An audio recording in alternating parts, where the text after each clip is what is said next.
We'll call to order tonight's Committee of the Whole for the Auburn City Council meeting for October the 17th, 2023. The City Council should have the minutes from our October 3rd Committee of the Whole meeting. Are there any additions or corrections to those minutes?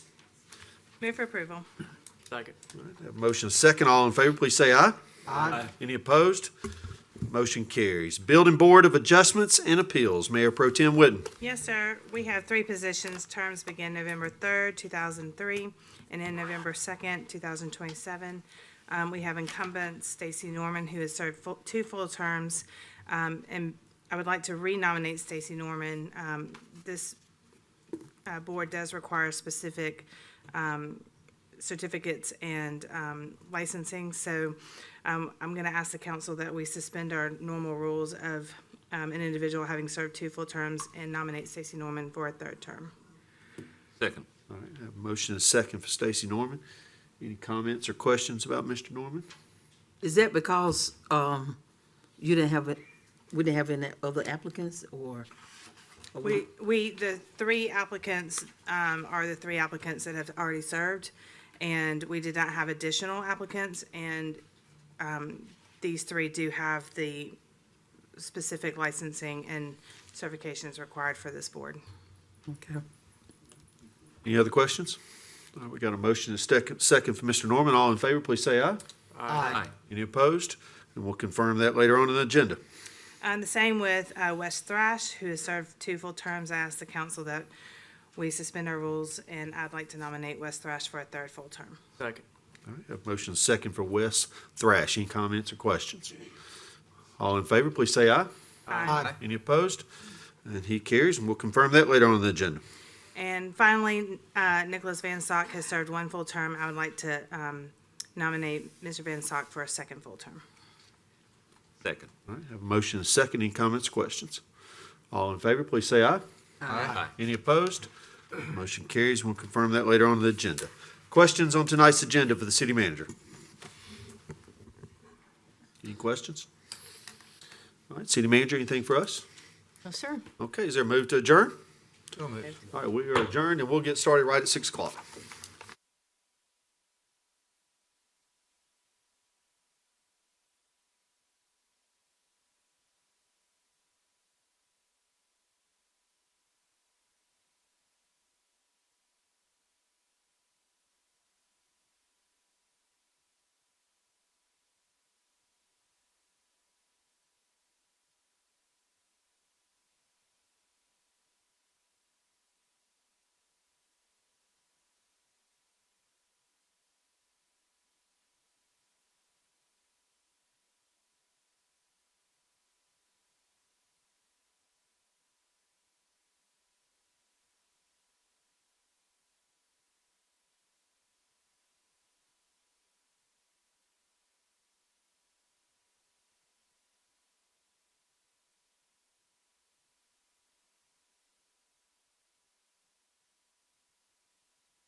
Okay, we'll call to order tonight's Auburn City Council meeting for October the 17th, 2023. Certainly welcome to everybody that's joined us live here tonight, as well as those that are listening to WANI and that are watching through our live stream.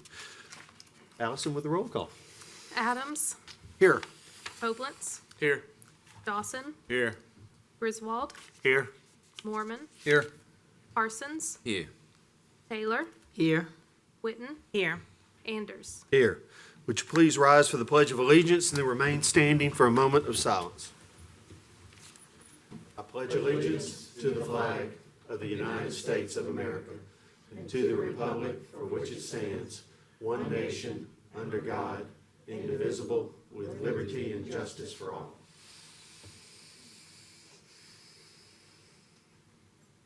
Please be seated.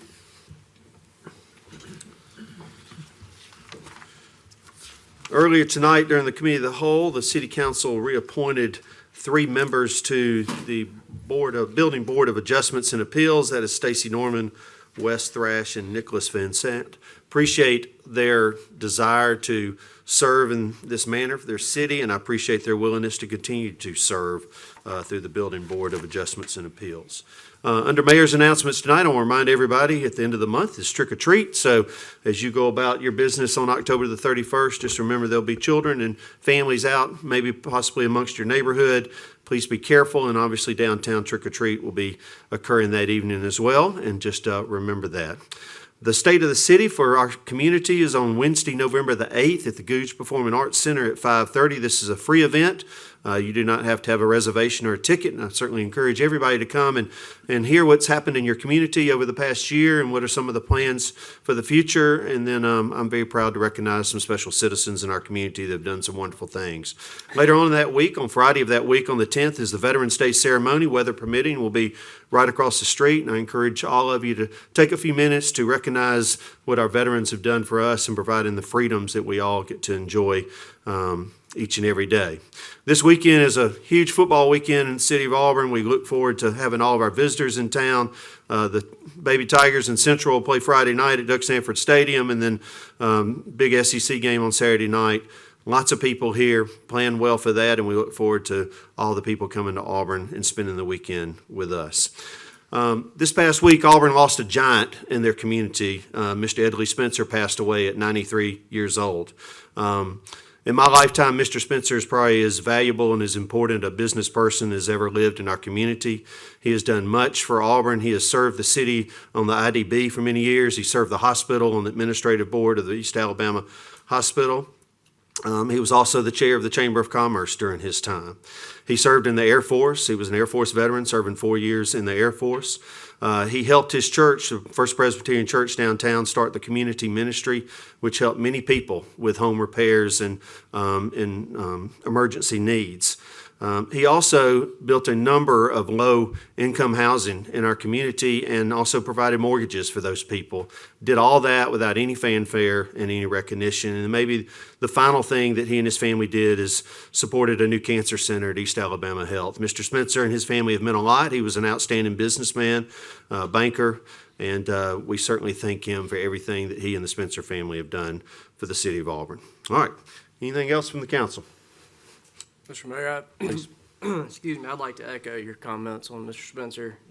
Certainly condolences to his family and to his Auburn Bank family. You don't get very far in the banking industry without hearing Mr. Spencer's name. He was a giant in our industry and this community as well. So my condolences to his family as well as his Auburn Bank family.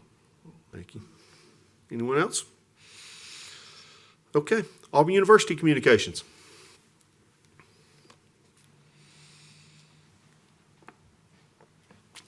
Good afternoon, y'all. This past Saturday, the physics department held a solar eclipse viewing party on Cater Lawn. The event featured telescope access as well as eclipse glasses for all those who attended. Heyday is coming up tomorrow. Really looking forward to that. War Dam Wellness Day is this Friday. It's a new event hosted by SGA in collaboration with the Rec Center. Last week, the SGA cabinet hosted Eric Smith, who's the director of the Rec and Wellness Center. He came and talked to us about some new expansions that they're doing to the Rec Center, as well as an upcoming project to revitalize an old campus building, turning it into a field house for the tennis and pickleball courts, kind of near Old Row and Thatch. This project will be presented to the Board of Trustees in November. In terms of feedback, the students and teachers have expressed a desire for wider bike lanes.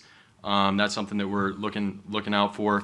And finally, the 130th edition of the Auburn Plainsman was released yesterday. Mayor Anders, I know you were featured in there, quite glowing. I enjoyed reading it quite a bit. I brought some copies of that for y'all as well. I'm sure everybody will want one. Yeah, I brought some. So that's all for me, but War Eagle. War Eagle. Thank you for your report. All right, this time is opportunity for citizens' communications on items on tonight's agenda. This is only on items on tonight's agenda. And remember, if there's an item on, well, for those of you that are new, if there's an item that has a public hearing attached, we'll ask that you wait for those comments until the public hearing is open. So if there's anything on our agenda that does not have a public hearing and you'd like to talk to the city council, now's your time to come forward. We'd ask that you come to the podium, give us your name and address for the record, and you'll have 5 minutes. Okay, seeing no one, we'll move ahead with city manager's communications. Well, Mayor, first this evening, I would definitely like to introduce our planning director. It's my pleasure to introduce Justice Wahid Cotton. He just moved to Auburn. I think he arrived Sunday. Is that correct, Justice? So if you want to stand up and everybody can see you. Sorry to put you on display, but we welcome Justice and his spouse to Auburn and are looking forward to many things moving forward. He's we have given him 2 full days of orientation, and there's a lot going on, but Justice has tremendous planning knowledge and is very excited to be here, and I look forward to all the great work he's going to do moving forward. So welcome, Justice. Welcome, Justice. We're proud to have you and look forward to working with you. Okay. All right, this evening I also would like to announce 1 vacancy on the Educational Building Authority. Term begins November 14th and ends November 13th, 2029, as well as 3 vacancies on the Tree Commission. The terms begin November 8th and end November 7th, 2026. The appointments will be made at the November 7th meeting. Our first item of business is the consent agenda. Does any council member wish to remove an item from the consent agenda and deal with that item individually? Anyone? All right, do I have a motion to approve the consent agenda? So moved. Second. Motion is second to approve the consent agenda. Any follow-up questions? All right, all in favor, please say aye. Aye. Any opposed? Consent agenda is approved. Ordinances.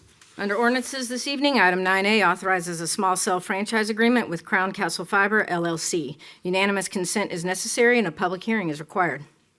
I'll introduce the ordinance and ask for unanimous consent. Second.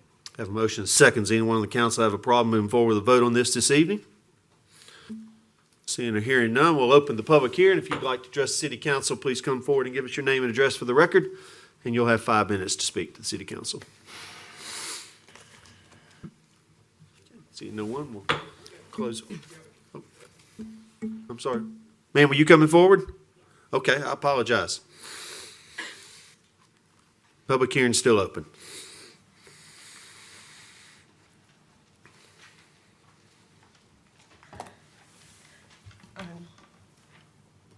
My name is Cynthia Whitson. I'm here in Auburn, 1055 Stinson Court, Auburn, Alabama. I came, and I'm thinking this is on the agenda, I'm not really sure, but concerning the Stinson and the Goose Holland Road, is that? was that This, on? this public hearing we're having right now is for item 9A for small cell franchise agreement. Okay, so how Yeah, would I that would be go- later on in the agenda, which you're speaking Gotcha. to. Yes, Okay, ma'am. Appreciate it. Yep, not a problem. It's confusing. Okay, all right, the public hearing is still open for this particular item. Is there anyone who'd like to speak to the council? Okay, all right, I'm gonna close the public hearing. Any comments or questions from the council? I think I would like to make one. This was confusing for me, and I think there's a representative here tonight who may choose to address my comments, but I thought it was a wireless service, but it turns out, as I learned from the staff and the city manager, that this is about infrastructure for wireless carriers. So Crown Castle is here to explain, I think, what I'm trying to say, but they are in the business of establishing infrastructure. Well, and if I may, Councilman Moorman, Yes, I mean, ma'am. there's more to it. So we have franchise agreements for all utility companies, which is giving them permission to use public rights of way for utility lines, of which they pay a tremendous amount of franchise fees and taxes for, and license fees and so on. small cell, for the public's information, a lot of times is relative to 5G service that you would use your phone, your iPad, what have you. And there's a lot of small cell infrastructure that has to go in. Everybody wants more connectivity from their phone, but sometimes they don't want to look at what causes that connectivity. Small cell antennas tend to be a little bit different and a little more visible. We went to great lengths in April of 2020 to get in the middle of COVID, before a state law changed that enabled us to regulate a little bit about what these look like. And the council moved quickly and expeditiously to help make that happen. So definitely, this is one of the first ones you've seen along these lines, but also just to explain generally what they're doing, and then he can explain a little more about what their company is doing and what their interest is here. Yes, sir, please. Yeah, my name's Daryl Forster. Good evening. So Crown Castle is a shared infrastructure provider, so we work with all the wireless carriers. And even though it says wireless, right, it is a fiber optic component that goes from, I guess it's more the front haul of the network. So when there's capacity and coverage gaps in the network, these small cells alleviate that. So when I say coverage, I'm talking about physically phone calls, drop calls. When I say capacity, it's we're using our phones for data service of getting online, and so it's more streaming, getting on the internet. So if you just layman terms, basically we'll be providing fiber infrastructure to these small cells, tying back to the network to alleviate capacity or coverage concerns in the city right away. Thank you. Very good. Good. Any questions from council? Thank you. Well, yes, I have a Yeah, question. sure, please. Will this require excavation along the right of ways, or is it gonna be above ground, your fiber? So it's a mix, right? If like there's going to be some aerial components to this, also some underground boring as well. Okay. Yes, sir. All right, thank you. Thank y'all. I Thank think you. for the council's information and our franchise agreements in general, our development team has gone to great lengths to deal with aspects, particularly the underground side of digging holes and covering them back up. We have a massive amount of utility work that goes on in the city limits every day, and it is much to keep up with, and it's not perfect. And we get citizens angry, and one of the challenges is the average new house in Auburn, about half your front yard is city property. And so somebody starts digging in your front yard that you've been mowing, and you think, why is somebody digging a hole in my front yard? And that's a challenge. Yeah, Go and I ahead. was just going to say, I mean, I've been building in the state of Alabama since 2015, and definitely, we pride ourselves to making sure that whenever we do build, that we leave as it was or better, right, than when we start construction. So I just want to state. Oh, no, you're good. Thank you. And there is finance director has reminded me, there's a permitting process where we deal with a lot of these, and they've been great to work with thus far, but we do the best that we can, but it is not always perfect when somebody starts digging in your yard at 3:00 on a Friday afternoon. And we recognize that, but I want to assure you, the staff is doing everything it can to be notified and to make sure we know what's going on. But sometimes, as the mayor contacted me this afternoon, why is all the staking up on North Dean Road? It's called, at 4:45 today, I had no idea, but we'll find out. Okay. Mayor, one more. Yep. Is this an exclusive franchise or No, no? All right. It's So, non-exclusive. non-exclusive. Yes, sir. Any other questions? Okay. Allison with the roll call. Griswold, Yes, ma'am. Mormon, yes, ma'am. Parsons, Yes. Taylor, Yes. Witten, Yes. Adams, Yes. Oblentz, Yes. Dawson, Yes, ma'am. Anders. Yes. Item 9B authorizes text amendments to Article 2, Section 203 brew pubs, and Article 5, Section 511 accessory uses swimming pools of the City of Auburn zoning ordinance. The Planning Commission unanimously recommended approval of this request at its September 14th meeting. Unanimous consent is necessary and a public hearing is required. I introduce the ordinance and ask for unanimous consent. Second. Have a motion and seconds. Anyone on the council have a problem moving forward with the vote on this evening? All right, seeing and hearing none, we'll open the public hearing. If you'd like to address the city council, please come forward and give us your name and address for the record. Okay. Seeing no one, we'll close the public hearing. Any comments or questions from the council? Okay, Allison? Mormon, Yes, ma'am. Parsons, Yes. Taylor, Yes. Witten, Yes. Adams, Yes. Koblenz, Yes, ma'am. Dawson, Yes, ma'am. Griswold, Yes, ma'am. Anders. Yes. Item 9C authorizes amendments to City Code, Chapter 17, Article 3, House Numbering and Street Names in order to adopt National Emergency Number Association standards for next generation 911 services. Unanimous consent is necessary. However, a public hearing is not required but has been advertised. Okay. I'll introduce the ordinance and ask for unanimous consent. Second. All right, have a motion and a second. Does anyone on the council have a problem moving forward with the vote on this evening? Seeing or hearing none, since we've already advertised, I'll go ahead and open the public hearing. If you'd like to address the city council, please come forward and give us your name and address for the record, and you'll have 5 minutes to speak. Okay, seeing no one, we'll close the public hearing. Any comments or questions from the council? Okay, Allison? Parsons, Yes. Taylor, Yes. Witten, Yes. Adams, Yes. Koblenz, Yes, ma'am. Dawson, Yes, ma'am. Griswold, Yes, ma'am. Mormon, Yes, ma'am. Anders. Yes. Item 9D1 is a request from Brett Basquin of the Foresight Group to rezone approximately 1 acre of property located at 1758 Miracle Road from rural to development district housing. The Planning Commission unanimously recommended approval of this request at its September 14th meeting. Unanimous consent is necessary and a public hearing is required. I'll introduce the ordinance and ask for unanimous consent. Second? Have a motion and a second. Does anyone on the council have a problem moving forward with the vote on this evening? Okay. I'll open the public hearing. If you'd like to address city council, please come forward and give us your name and address for the record, and you'll have 5 minutes to speak. Okay, seeing no one, we'll close the public hearing. Any comments or questions from the council? Yes, Mr. Mayor, I have a question. Please. Under the water resource management portion of the packet, it said that the city cannot provide water to the location without expansion.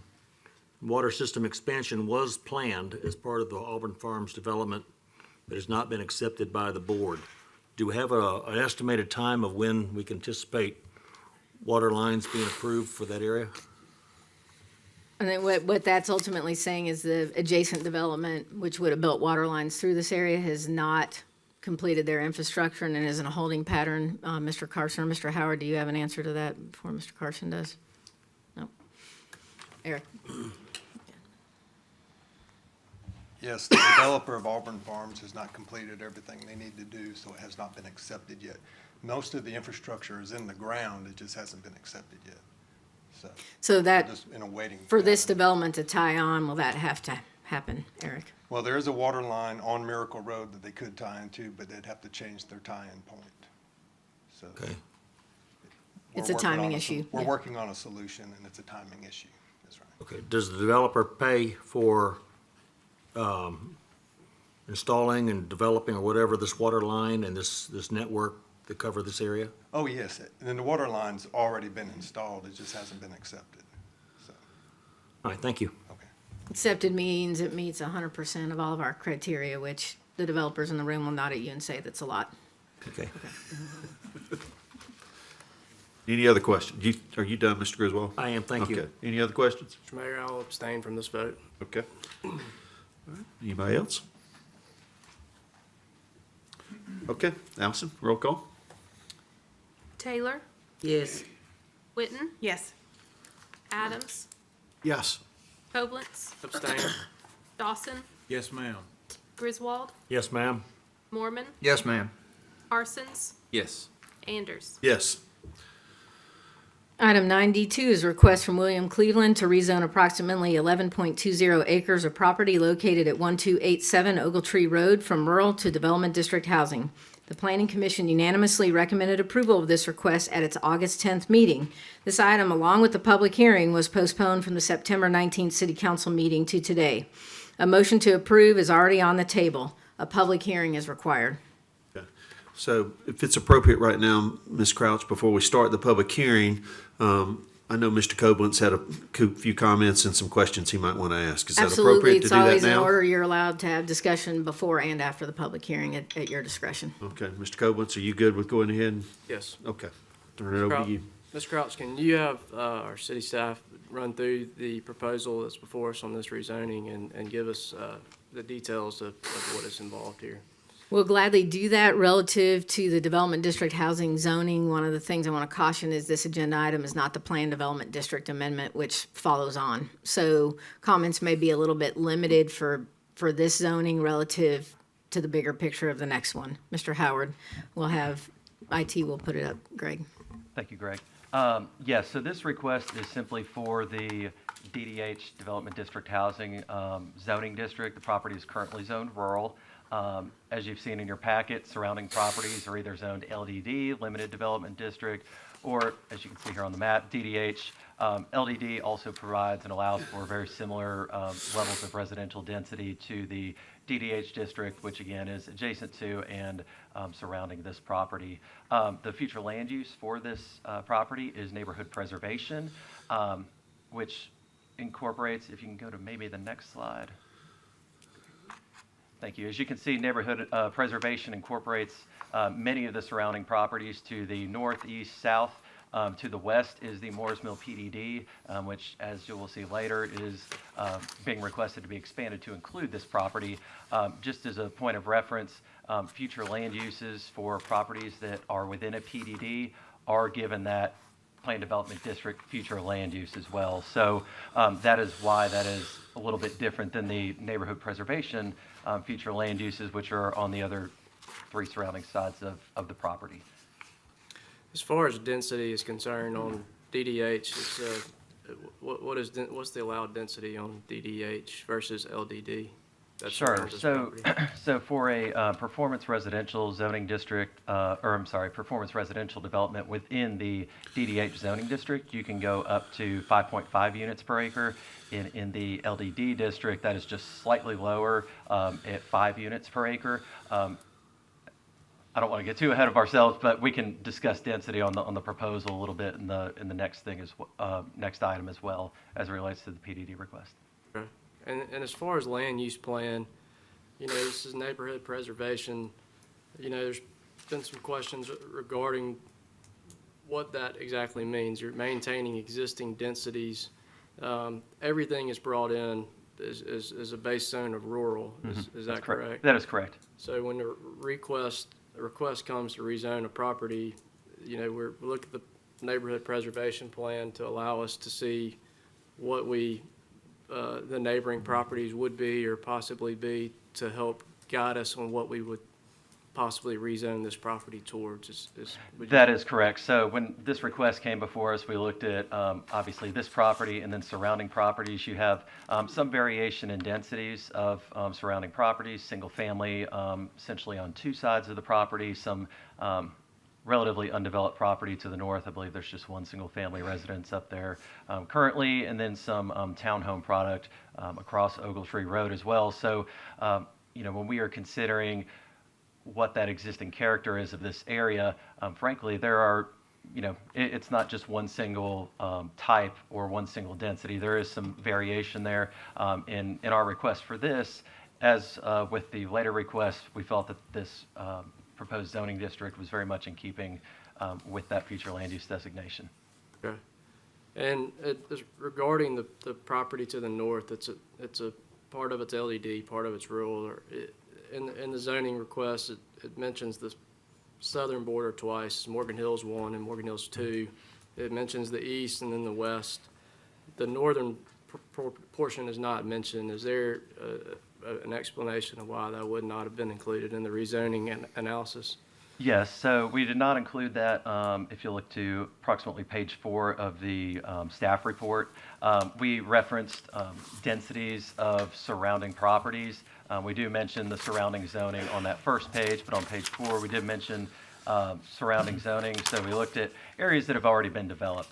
Obviously, to the north, you certainly have the LED district and the rural district. Those have, I don't want to say they haven't been developed, but they have not been essentially developed to the extent that the surrounding properties have. We certainly, see opportunities there for future growth and redevelopment, very much kind of in the same vein as this property and other surrounding properties. Good. Okay. All right, at this time, we'll open the public hearing. If you'd like to address the city council on this particular topic, please come forward and give us your name and address for the record, and you'll have 5 minutes to speak to the city council.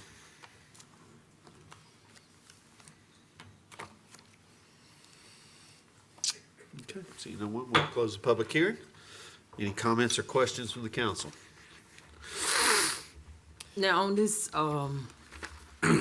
this rezoning, and I just want to make sure that I'm understanding.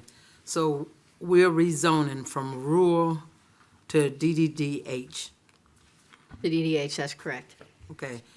But that's not what y'all was discussing just then, because I heard other letters, the LDD and, So Connie, the discussion there was relative to the surrounding zoning that exists today. And one of the challenges with this particular case is you've got to go from, this is currently zone rural, to development district housing before you get to the next agenda item that would put a planned development district overlay that also really encompasses a conditional use for proposed townhomes on one piece of this, and there's other elements for changes to the planned development district. So that's why, a little confusion why the whole thing's not presented right now, because the only thing under consideration at this decision for you is development district housing. However, I don't, and commonly with planned development districts, I don't recommend you proceed if you're not willing to put an overlay, because this is also subjecting the developer, when you get to the next item, they are locked down to exactly what is on a plan with densities and so on. So you deal with this plenty, but yes, that's part of the reason why it's a follow-on item. okay. Any other questions? Comments? I just want to reiterate the point that Megan just made with the DDH zoning. I think we have to consider the PDD that's following this in this decision. So I would ask the council to please consider that PDD that's following this and making this decision on the DDH rezoning. I would not like to see the property rezoned to DDH without consideration given to the PDD zoning. Excellent point. All right. Anything else? Okay, with a roll call? Witten, Yes. Adams, Yes. Koblenz, Yes. Dawson, Yes, ma'am. Griswold, Yes, ma'am. Mormon, yes, ma'am. Parsons, Yes. Taylor, Yes. Anders. Yes. Right, item 9D3 is a request from Brett Brasquin of the Foresight Group to amend the approximately 348-acre Moores Mill Plan Development District to add approximately 2.01 acres in the Limited Development District zoning district located at 1719 Ogletree Road, known as Area A, and approximately 11.20 acres in the Development District Housing Zoning District located at 1287 Ogletree Road in an area known as Area L. This would bring the total acreage of the Planned Development District to approximately 361 acres. The Planning Commission recommended approval of this request by a vote of 6-3 at its August 10th meeting. This item, along with the public hearing, was postponed from the September 19th City Council meeting. A motion to approve is already on the table. A public hearing is required. Okay. So as we did last time, Mr. Koblenz, if there's a few comments or questions you'd like to start off with before we open the public hearing. I know there have been some changes, adaptations to this since the Planning Commission met, and really that's occurred in the last week or so. So Yes. hopefully you'll speak to that. Go ahead, Yes, please. thank you, Mr. Mayor. I know last time, September 19th meeting, that this was brought forward to council. We delayed this because of the traffic study was not incomplete. So, Ms. Crouch, can we speak to the traffic study findings and what was indicated through those findings of what will be required of this development for Ogletree Road? And so I'll have City Engineer Fraser give a quick overview of the traffic study.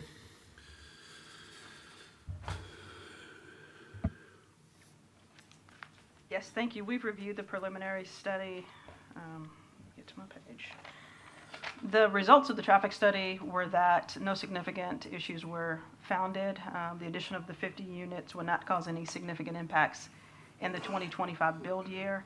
We are looking at some of the recommendations made by the consultant in 2028, which is when they project the PDD to be built out. But that might be addition of right turn lanes at some of the driveways along Ogletree Village, right in, right out at the flower store driveway on Moores Mill Road. But we do need them to do a little bit more work on the traffic impact study before we can say if there's anything else that might be warranted. City Engineer Fraser, though, real quick to reiterate, Ogletree Road is not impact, the townhouse piece is one thing, the shopping center is another thing. And then the third factor is current traffic conditions and growth in the area and surrounding areas and pass-through traffic, not just Yes, so they analyzed it with the townhomes, again, to 2025 would be the build-out of the townhomes.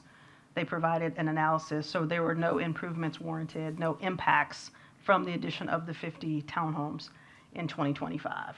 So then 2028 would be future build-out, additional normal traffic, plus the rest of the PDD. And what all was included in that traffic study as far as this, other than the 50 townhome unit? Was there other parcels of the PDD that were included, or any other items that maybe were studied alongside of Yes, this? it was the remaining items in the PDD, assisted living, and I think there were 2 other commercial outlots, as well as the existing development in the Okay. PDD. So even with the assisted living facility that was included, it's still, Ogletree is not at capacity including those, or is that misinterpreting the study? Ogletree is not. Okay. We do appear to be getting that saturation at the intersection of Moores Mill and Hamilton Road and Ogletree Road, but that's still something we need to talk to the consultant about. There's a lot of questions about the density of this particular development. I think we spoke to this a little bit, and the rezoning piece of this. Can we speak to the density of the surrounding neighborhoods that are around this PDD development? Councilman Koblenz, do you want a quick run through from the planning director, the acting Sure. planning director of the Yes. project, that he can run through density and then other questions? That would probably be Okay, better. great. Thank Mr. you. Nelson. Greg, if you wouldn't mind pulling that up as well, that'd be helpful. So just as a point of reference, there is a variety of densities of surrounding properties with, could you go one more if you don't mind? One more. Oh, I'm sorry, go back to the first. That's okay. Forgive me.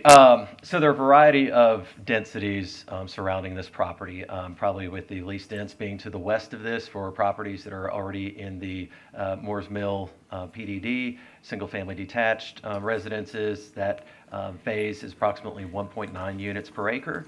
To the south, there are 2 sections of the Morgan Hills subdivision, one slightly more dense than the other. One is approximately 5.1 units per acre. The other is 2.5 units per acre. To the east Lake Townhomes, just across Ogletree Road, those are 4.9 units per acre. The proposed 50 units on this property are approximately 4.5 units per acre. So they are certainly not at the top end of this, but they are not necessarily at the bottom end of this, kind of within that range of the surrounding densities of adjacent properties. Can we speak to a little bit about the specific property itself? I know there's some elevation changes, there's some wetland issues in this property. Speak first, I guess, elevation-wise, do we see as far as what will happen, what the level of the properties will be, I guess, once at completion? So- Elevation, we might actually have the developer speak to aspects of this when we get there. I don't have the exact grades, and I don't know if the engineer or the applicant does, but the notion is along the western property line, and Greg, can you go to a different zoom in of the, no, keep going. Yeah, go back. It just jumped, yep. That's good. So on the left-hand side or western side, that area of dirt, if my understanding is correctly, and they will nod at me if I'm incorrect or correct, it's a hill going from the top of the page down a little bit. They'll be cutting dirt down and shifting it over to fill in other parts of the site. There's 2 existing lakes upon other things, and they can speak to that a little bit more. So ultimately, the townhomes on the far left of your page or west will be lower than the adjacent homes. Did I explain that correctly? Okay.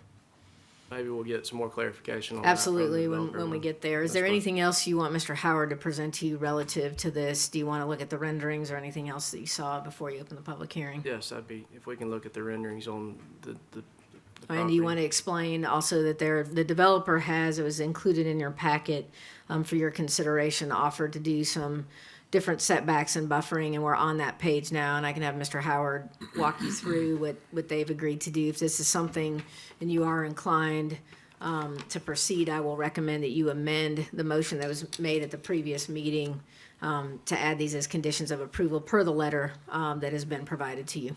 Okay. Go ahead, Mr. So Howard. there are essentially two major items that were outlined in the applicant's letter and are reflected on the site plan that you're seeing on the screen here. The first being the setback of the townhomes on the western property line. Initially, those were proposed to be 25 feet from that western property boundary. That's been increased by the applicant to 35 feet. Additionally, they have proposed a 15-foot landscape strip, kind of with offsetting magnolia trees, I believe. And you may go to the next slide, Greg. I think we've got some kind of example photos of that along the western property boundary, and also a 15-foot buffer yard along the southern boundary. As you may be aware, the northern boundary, per our zoning ordinance, although undeveloped, does require a 15-foot buffer yard as well. So this would essentially provide a 15-foot buffer yard on all sides in the Ogletree road frontage, but also have to have a 15-foot buffer yard as it's within our corridor overlay district. Okay. Good? Yep. Okay. All right, we'll go ahead and open it. I do have one last question. Please, yeah. There's been some questions or some points made about further development in this area. I know when you get further down Ogletree Road, there's some watershed that is part of Lake Ogletree. Can we speak to the limits of development along Ogletree Road, possibly due to the infrastructure there or the watershed issues that we run into?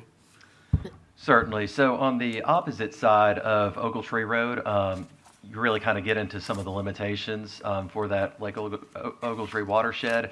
So that really limits the amount of development that you can do in there. So, you know, don't really foresee anything of that density, of this density, being proposed in there because of those restrictions of it being in the watershed. And I'll say of this density, or, you know, even some other similar type densities that we've seen kind of on the less dense side of this, you know, 1.9 units per acre. Those may still have issues on the kind of east and southeast side of Ogletree as you get into that watershed. Further south as you go down Ogletree, that's when you start to run into some areas where we may not be able to provide currently sewer services. And then additionally, we also will have to review the future land use map for anything that comes in there as well. Okay, thank you. You good? Yes, sir. Okay. All right, at this time, we'll open the public hearing. If you'd like to address City Council, please come forward and give us your name and address for the record, and you will have 5 minutes.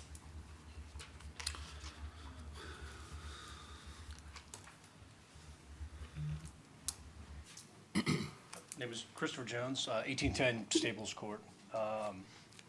First of all, I'd like to say I really appreciate the concessions that have been talked about. That's actually some meaningful buffering for the property lines that are adjacent, and I appreciate that. Everything these guys have done in the past has been done very, very well. I expect the same thing to happen in this area. My questions are twofold. There's a stub out that was described in the letter, and it looks like for our property line, that road goes straight behind. I'm curious what the plan is for that, if that's still part of the deal, or been removed, and I guess maybe what's the plan for that adjacent property? My other question is the magnolia buffering is talked about on the west side and the south side as well, but not on that north side where my property is, just short of that LED or LDD section. So I'm just curious about those two things, the stub out and what kind of buffering we can expect on that northwestern corner. Sure. I recommend How that you would you take all suggest? questions Yeah. and Is that not the then, right time? So Huh? take- yeah, I know, and that we answer everything once you have the questions Thank out you, there. Mr. Jones. Is that okay? We'll get them answered for you. We'll make a list and get them answered If at that's once. what the council wishes, then. Is that okay? yes, yep. Yes. Everybody good with that? Okay. All right, who'd be next?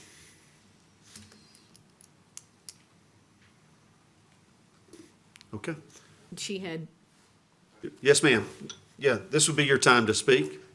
Thank you, Megan.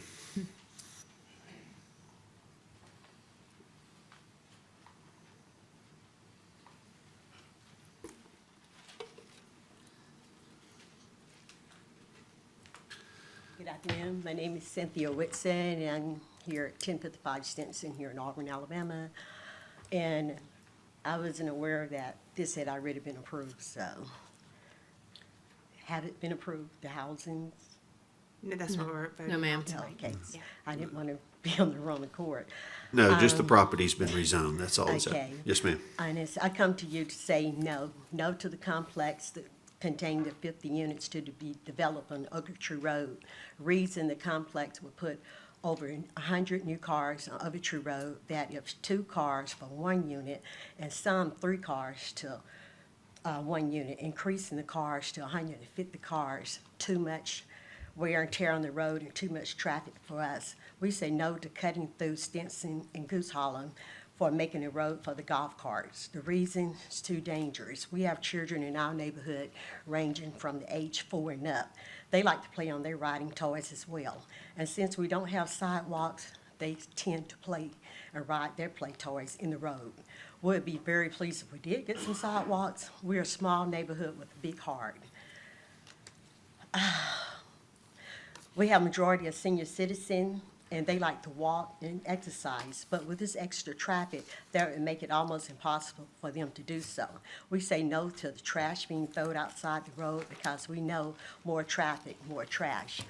In June the 8th, 2023, the state of Alabama had the minimum age to operate a golf cart is 16 years old and is driving license is needed. But also, with having smaller grandkids, I noticed that the doctor also say they see plenty of patients showing up in the emergency room with injuries due to the golf course. In 2021, the American Academy of Pediatrics reported they had more than 6,500 children was hurt by the golf carts, and that's just yearly.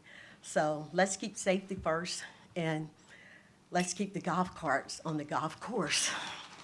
Yes, ma'am. Thank you. Thank you for coming back the second time.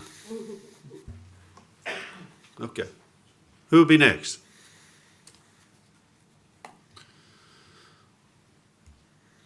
Okay. We'll close the public hearing. So you had some questions, Mayor, that you want Yes. response to. So, First question involved the stub out.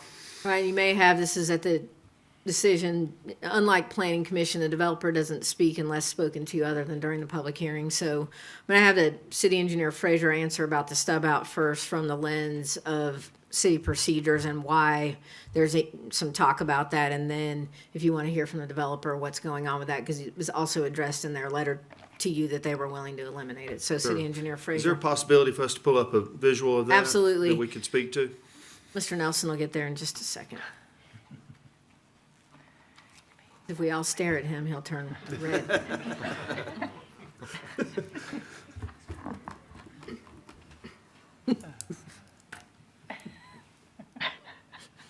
No pressure, Greg. You'll be all right. That's all right.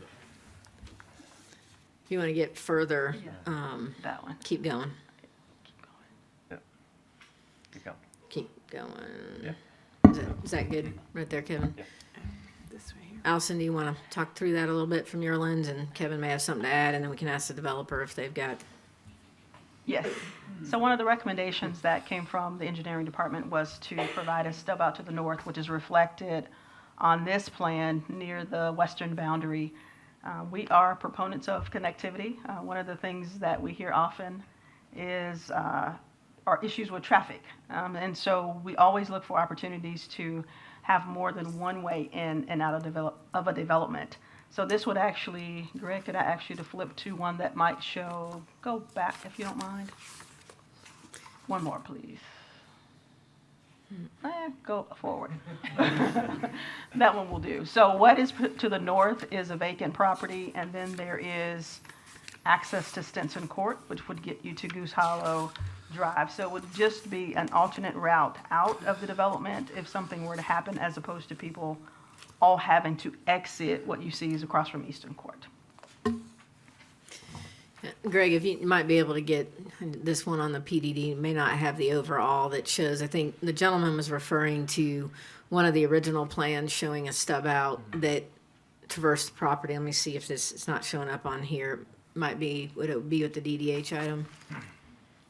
I believe the initial comment was kind of connected to the west and up. I can't recall right off the top of my head if we ever had a site plan that necessarily showed that. I think there was kind of a stub out of a street in the natural direction of that. Would have taken it through someone's backyard, obviously, which would not be our recommendation. So the realign stub out to the north seems to certainly make more sense from our And also, standpoint. there had been discussion, we had a work session on this, which was open to the public, and one of the discussion points of the council and mentioned by staff was it's somewhere on the northern property line, its exact location, and this, at this stage, would not be a public street either, is that correct? That's correct.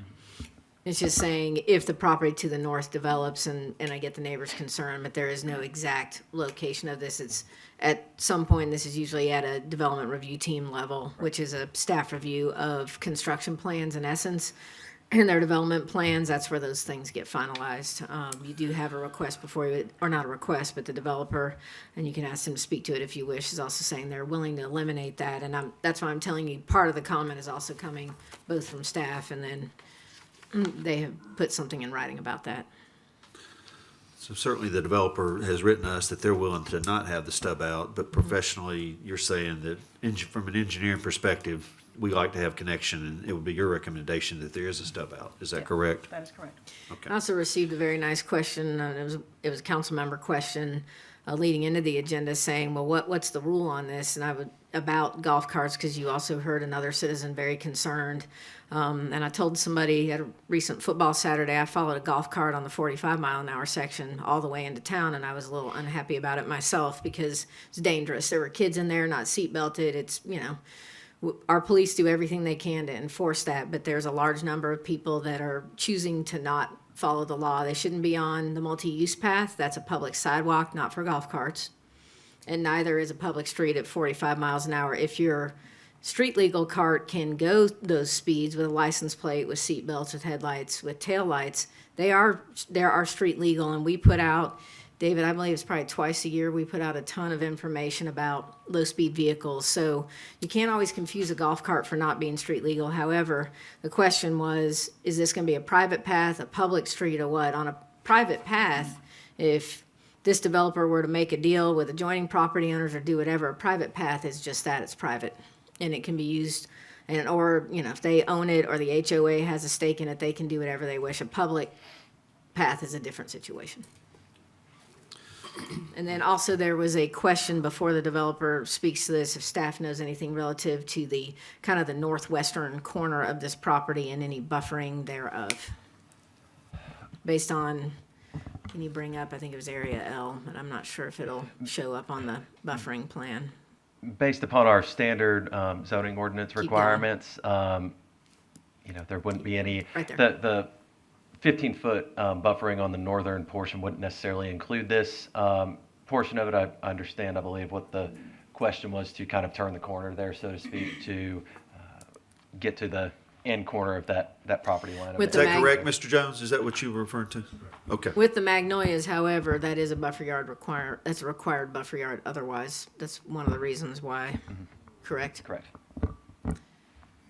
So from the staff lens, no, there's no activity on that. That's a required buffer yard. And when the buffer yard is required, we don't dictate exact placement of tree. You have to put them at certain spacing. You can't get them too close together, in other words, but you can spread them throughout the buffer yard at your desire, as long as you're meeting our criteria. So while we're on this map, this stub out that is showing on the western side headed north appears to align with the lot that I believe is Mr. Jones's lot. Is that correct? And there's no stub out on this one. I'm sorry? Where the road, it could potentially, the western, in that corner where it says open space. I think that's just the backup area for Yeah, parking that's just a space. turnaround-ish thing. Okay. But on the other piece, that was showing as a potential. Yes, it actually had shifted to the east a little bit, and they reconfigured those set of 4 and 2. And that was on the one that looked like a rendering. Greg, you getting a workout today? Go one more. There you go. There you go. It shifted, split that other building. Okay. Thank So you, Greg. this is the definitive plan that people would be You're locked not into. approving a stub out in that specific location if you were to approve this as is. This is just showing potentially where it could go. How locked in are they to the layout of each of these structures? Mr. Howard? Typically, we certainly have standards in place for townhome style units. So obviously they would have to meet those standards, which these appear to meet that. If a unit changes between a building here or there, that wouldn't necessarily constitute a major change as it relates to the PDD. If they go putting a whole bunch of units together or changing the density or trying to increase the number of units, anything like that would obviously trigger a major change to the PDD, which would have to come back before the Planning Commission as well as City Council. Can we have the developer come up and answer a few It's your questions? discretion. Yeah. Is everybody good with that? Okay.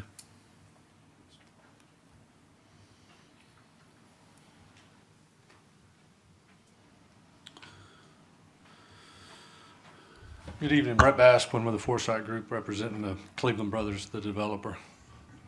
Yeah, I wanted to speak a little bit to the project itself, how it will look as far as building materials possibly, and will it kind of blend harmoniously, if you will, with what's in Moore's Mill and the PDD currently. Yeah, the previous, I think there's a rendering. Just to clarify, one thing is the original plan that we submitted did not have a stub, and that was the original PDD plan, which was just on the screen right there. That was the original PDD plan. This was revised to include the stub at the request of the comments we received from staff. That's kind of why you're probably getting confused on if there's a stub or if there's not. The original layout did not have a stub. We ended up adding it for that plan, and that's where we were proposing it if, in the event, we have to provide the stub. Here's some color renderings of the proposed townhomes. We'd envision, there'll probably be some masonry, but hardy board as well on the elevations.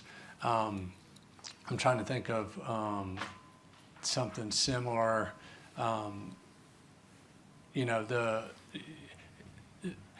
To say that at the front off a rock fence, you have the older townhomes there that are all brick, right? And then across the street, the newer ones are pretty much all ephes. So this one is not going to look like either one of those exactly, but to the same level of quality and, craftsmanship and architectural looking. They're not just going to be plain faces.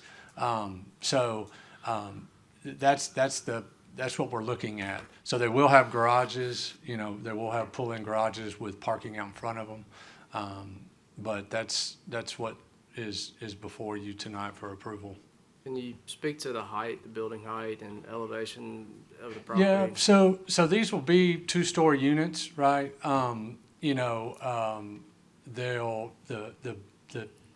The way we measure height in Auburn in regards to zoning is to the eave height. So on the eave height of these, the eave height on these are probably less than 12 feet. To the top of roof is probably, 22, 24 elevation just in regards to the top. So, but they will be two-story structures. In regards to like our setbacks, we were showing a 24-foot setback. In reality, by code, we would really only need a 12-foot. So where we've done it at 24 feet, we're twice the setback that we normally would. And then where we've pulled it 34 off of there, we're almost 3 times as far away from the property as we would have to by code. But, just as much, I think the body of work on this side of town over the last 25 years that the Cleveland Brothers have done, I think has set the standard for what we expect development to look like in Auburn and what everybody tries to achieve.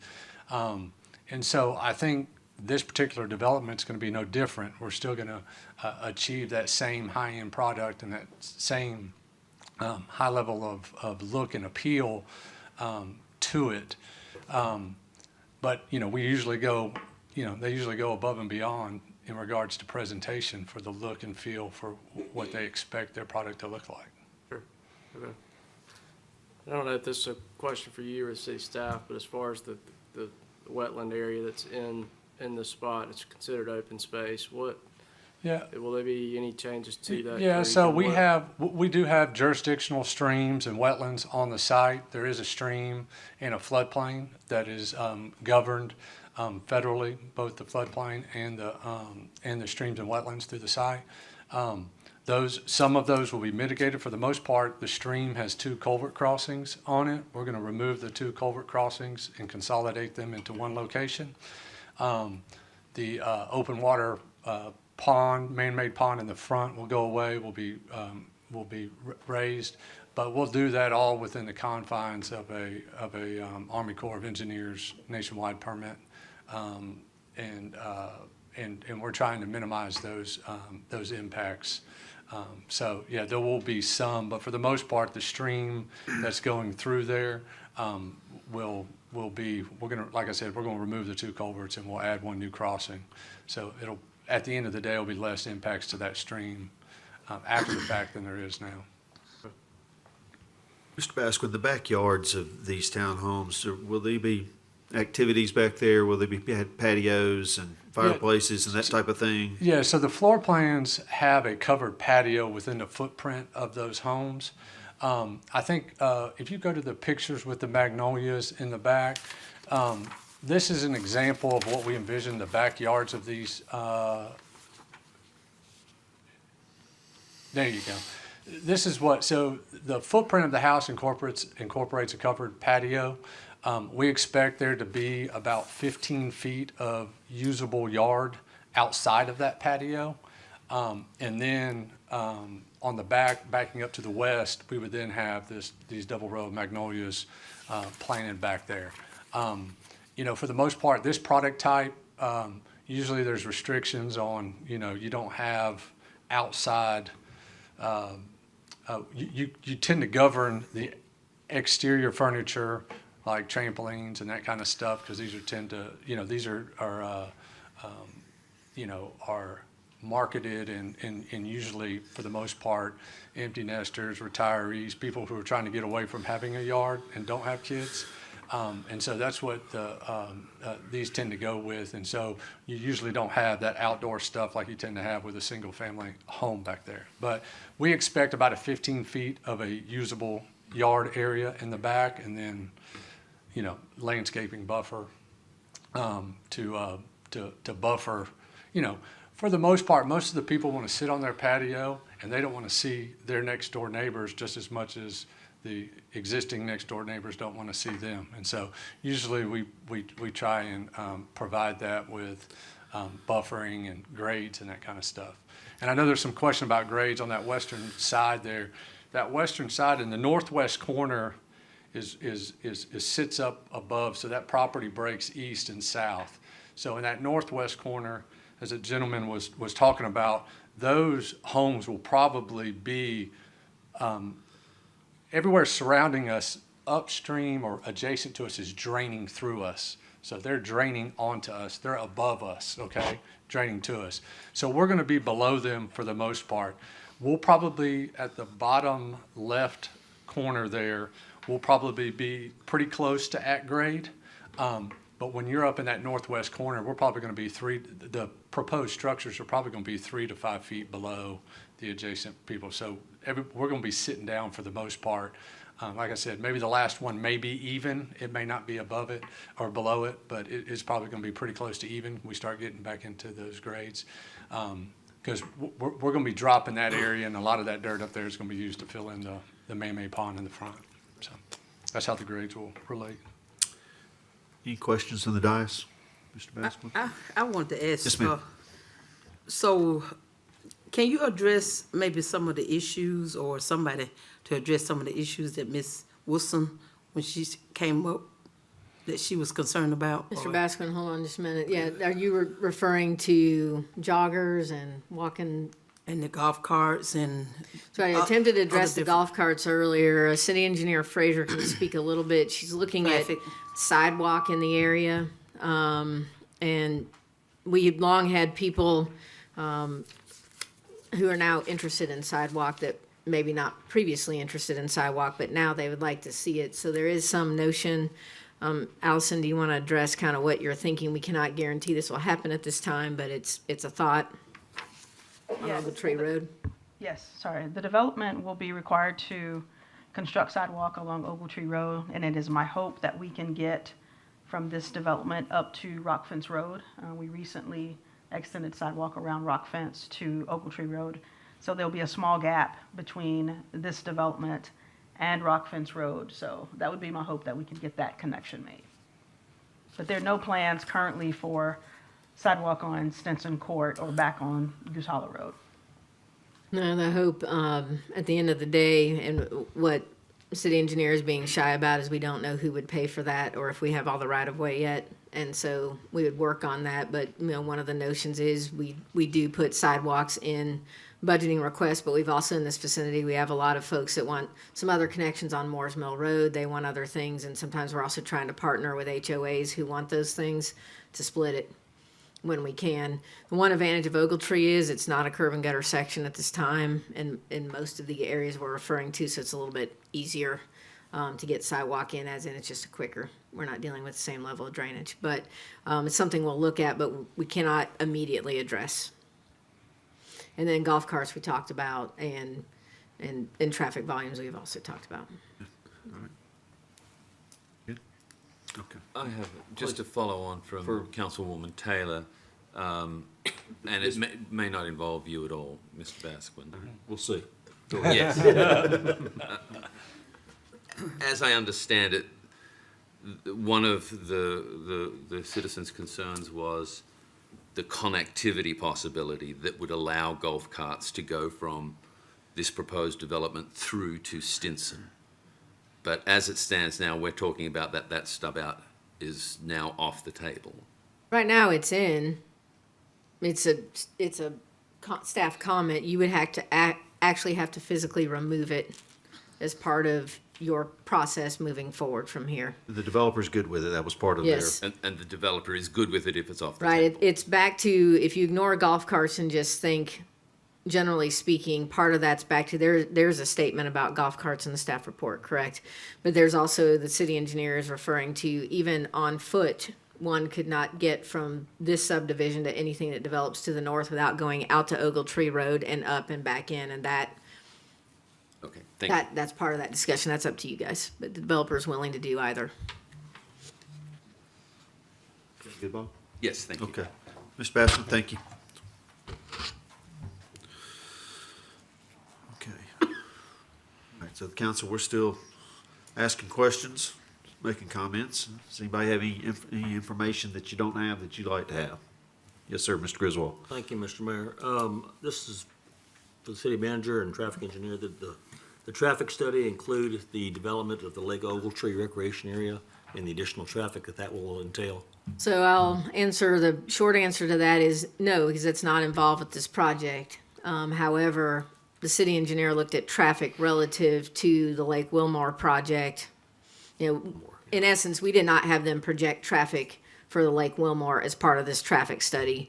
In terms of building the Lake Wilmore Recreational Center, it was looked at, and Allison, do you want to address that you looked at volumes in that area? Yes, we made some assumptions on Lake Wilmore, assumed that school would not be in session for the most part. We do have a 3-lane section on Grove Hill Road, which is the entrance to Lake Wilmore, but we do expect delays because there is only one access currently into the Lake Wilmore Recreation Center project. The Kentwood Drive connection is not being made at this time. So you mean at the lower end of Grove Hill Road, not to be confused with connecting into the subdivision, but it's the lower Yes, end at the school At the and school. fire station. Yes. Do not write this, the media or anybody. The road does not connect in any way, shape, or form to Lake Wilmore property at this time. However, it's still called Grove Hill Road on the southern end of it, southern-ish end, western end, however we refer to it. By the elementary school. So she's saying there'll be delays getting out of there for sure in the evening hours because there is no other way to get in and out of the property by car. Kentwood is a potential connection, and so is Grove Hill. And was Road that in going to be the future. case anyway? Yeah, this development's not impacting what, there was a delay when we studied it before this development came into play. Yes, I'm sorry, I'm slow.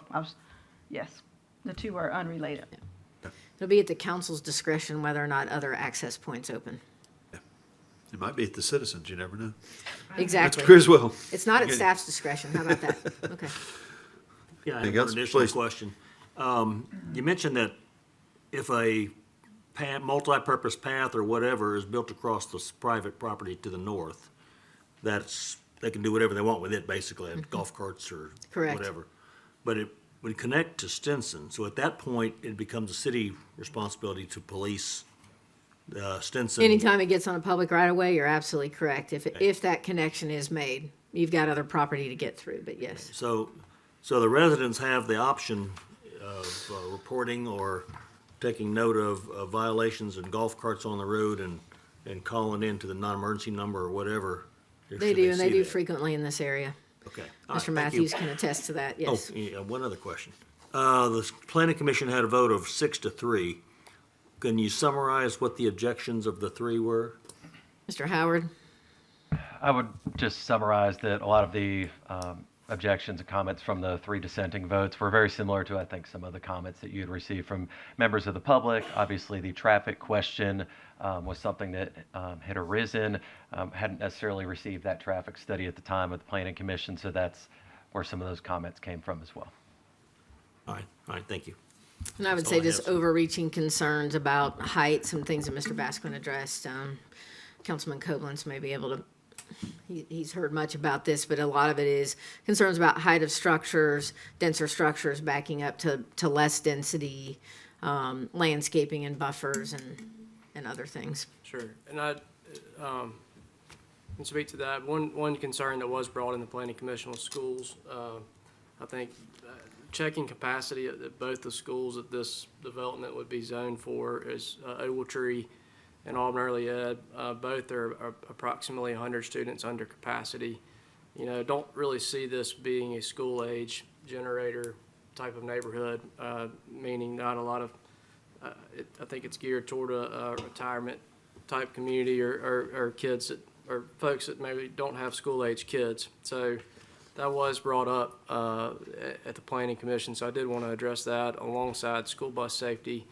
You know, this does require a right turn lane off of Ogletree, similar to the East Lake townhomes on the other side. So there will be a little bit of a buffer there, but we do have school buses that stop on some of our arterial roads throughout our town, unfortunately. And, you know, it's just a nature of some of the developments. There's not a turnaround for them to do that. So, you know, but there is a right-hand turn lane that will be there, you know, to provide some hopefully additional buffering for the school bus to be able to turn into and get on the bus on the right-hand side of the road. So I did want to clarify those things because those were questions that were brought up in the planning commission meeting. Any other questions? I have a quick comment. Please. Other than the Stinson Drive, I don't see any possible interconnectivity. Everything else is highly developed on the west side and the south side. Does the city or a willing seller or a willing developer have any way to extend Stinson Drive in the future? Or any other possible interconnectivity? We're also talking, Greg, if you can bring up something that, site location map, whatever we've got. That's as good as it gets right there. You're also talking about between the area marked as Area L in the green, you've got the, Future land use. yeah, you've got the inability, you've got to get through adjacent property to do anything before you get into that. And so until we know how that's going to develop, we don't know if this is going to connect or who's going to buy it. And then we have to deal and can deal with Stinson. And so ultimately, stub out or not is up to you. As we discussed in your work session, staff is always going to ask for them, and this is ultimately a policy decision of you. Good. Okay. Any other further questions or comments? Yeah, Mr. Mayor, this is, first of all, I just want to say, I appreciate all the correspondence I've had on the issue. It's been a lot of correspondence and talking with the community. I appreciate that, and I hope that I've reached out back to all of you. It's been a tough decision for for this, for our ward and looking at this property. Overall, I had the concerns that were brought forward. I feel like we've hopefully been able to answer those concerns for you tonight, whether it be the traffic and the traffic study, the requirements there on Ogletree Road that are coming. We talked about the schools and the capacity there. But two, the property itself, the developer has worked to mitigate the impact that it's going to have on the surrounding neighbors. With the additional setbacks, with the 15-foot buffer yards and whatnot. Hopefully, this is a development that will be pleasing for all of our neighbors around this area. So, we worked hard to try to find a way that would be a balance for this area, and so I do appreciate the constituents. I do appreciate the developers and all the work that's gone into it. And that said, I will be voting in favor of this tonight. I would like to see the stub out taken away or not required as part of this condition. I do think that's necessary. I do not want to encourage any additional golf cart traffic through this area. I think we have an issue with that as well. I understand the connectivity part of it, but I think it would encourage additional golf cart traffic through to Moore's Mill, and I don't think we need to encourage that any more than we already have. So again, thanks for reaching out and all the work that's gone into this for the city staff, the neighbors, and the developer. So thank you. Okay. Ms. Crouch, for us to move forward, we mentioned earlier an amended version of this, so how do we need to You've got proceed? a motion and a second for approval. If you're inclined, then somebody would move to amend, because that was just approving as presented, Correct. to add conditions per the letter dated. You can say the building setback and the buffering adjoining developments conditions, and you can then also say, if that's what you want to do, if Councilman Koblenz is going to make the motion or somebody else is, to then remove the requirement for a stub out to the north. Okay, so we need a motion for an amended, Somebody needs to move to amend to Okay. add a condition. okay. And That do these things need be to be required. specifically, Yes, and I would do that. It's nice you have a letter from the developer. You can refer that because that means they're agreeing to it. And I want to remind everyone, you can't condition zonings, but you certainly can plan development districts. It's the only one. You couldn't have done this to the DDH zone, but you certainly can on a planned development district. okay. That's So why we'll- it's in order. So we'll ask for a motion and a second, and then we'll No, vote. just an amendment. Just an amendment, okay. A motion to amend is all that you Motion to need, because amend, you okay. already have this on the table. Okay. I would like to motion to amend the PDD per the letter in the packet for the development, from the developer, the recording the setback on the west property line, the buffering on the adjoining properties, and the elimination of the stub out to the north. That works. Second. All right, we got a motion. Is a voice vote okay on this? Go ahead and roll call because you're in an ordinance format, and Yeah. I'd just rather be sure we've got this. We have a motion is second for You the have any amendment. discussion? Excuse me? Discussion on the amendment? Yeah, sure. Any discussion from the council? I agree with Max on the, taking out the, stub out there. From a safety standpoint, law enforcement standpoint, you always rather have one way in and one way out of a neighborhood. I don't like that too. I know Allison doesn't agree with me, but I don't like that. I can't stand neighborhoods with 4 or 5 ways in and out of them. I like all one way in and one way out. So if somebody goes in there and commits a crime, you can sit there and wait on them to come back out. I'm all in favor for it. Thank you, Chief. We always appreciate your perspective, man. All right, we got a motion second. Any other discussion? Okay, we'll do roll call on the amendment. Adams, Yes. Koblenz, Yes. Dawson, Yes, ma'am. Griswold, Yes, ma'am. Mormon, Yes, ma'am. Parsons, Yes. Taylor, Yes. Witten, Yes. Anders. Yes. Now do we need to vote on the? Yes, entire- as amended. Yes. Okay. We don't need a motion then, all right? We Any just need to- discussion on? All right, any now- discussion? Yeah. All right. Yes, could we state what we're voting on now? So now you're voting to approve the planned development district as presented with the conditions of removing the requirement for a stub out. And then, per the Cleveland Brothers letter dated October 13th, a building setback off the west property line will be increased from 25 feet to 35 feet, and buffering adjoining developments on the west property line, a double row of magnolia trees, and then a landscape strip, and on the south property line, they'll install a 15-foot wide landscaping strip to buffer Morgan Hills subdivision. Thank you, ma'am.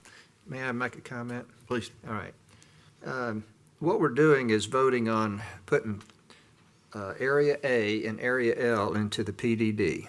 Correct. Which is which will be 348 total acres.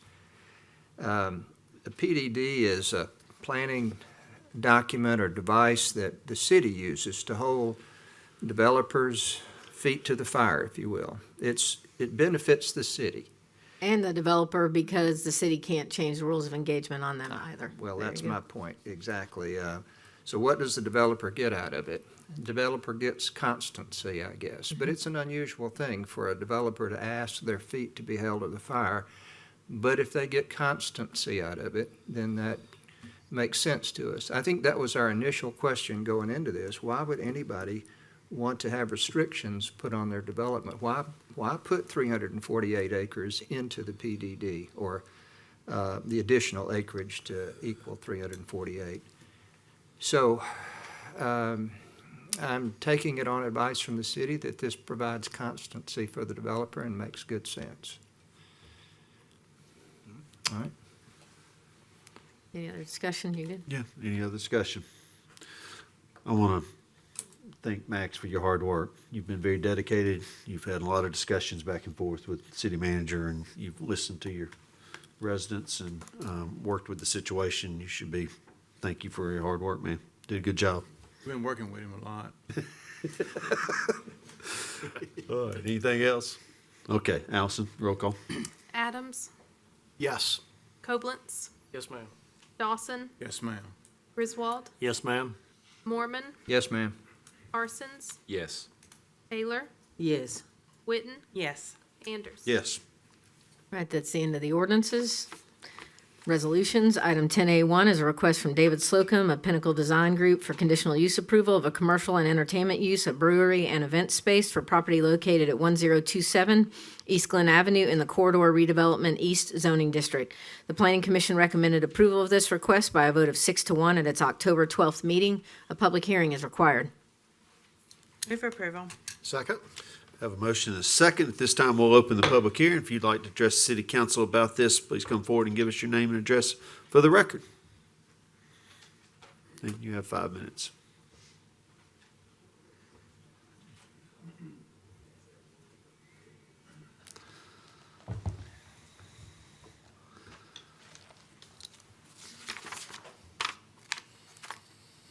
Here, I've got a hand them out, and this is a public hearing right now for a development item. You're fine. No, you're fine. There's citizens communications Be at the coming right end. up at the very end, and you're good to go. You're fine, you're fine. All right, public hearing's open for this particular item, item 10A1. Okay, we'll close the public hearing. Any discussion from the council? Yes. Megan, is the developer here? I believe so. Developer, yes. Yeah. Could you come forward? Sure. Yeah. Thank you. Sorry about that. I have a few questions for you. Go ahead. Introduce yourself first, please. Brian Stone, address 687 North Dean Road. Brian, could you give us a brief description of your vision of what you're trying to do here, bringing in the brewery and the? Do you have where we could put it up on the? Did you have this one? I have the boards Okay. back there. Let me grab them. Hold on a second. Greg, do you have this one? Got it, East Glen. Yeah, he's got it. No, he does. He's just pulling it up. Don't turn red. Oh, yeah. So we should have the artistic rendering. Yeah, I think. keep going.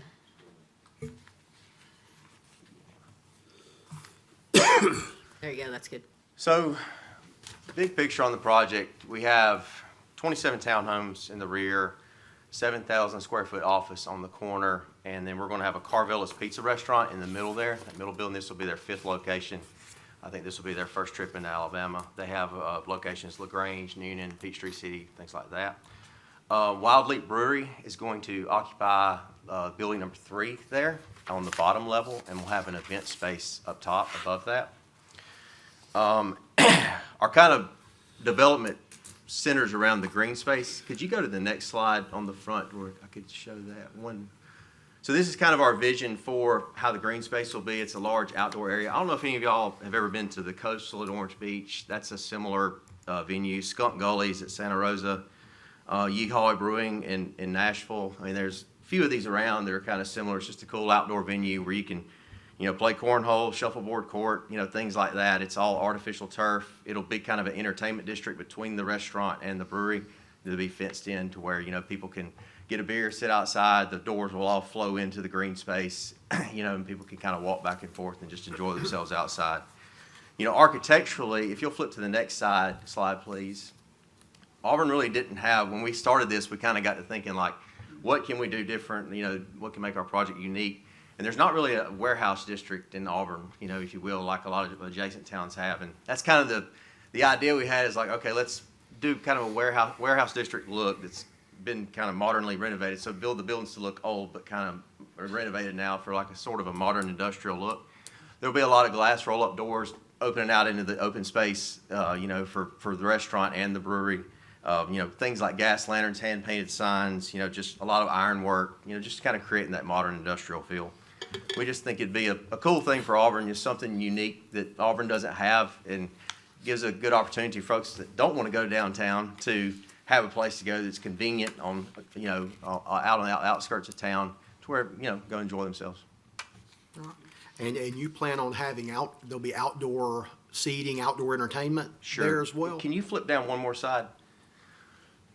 So that, you see the green space between Wild Leap and Carvella's? Yes. So the idea is that both venues will open up, have glass roll-up doors that'll kind of open up into that, and people will just be free to kind of walk back and forth.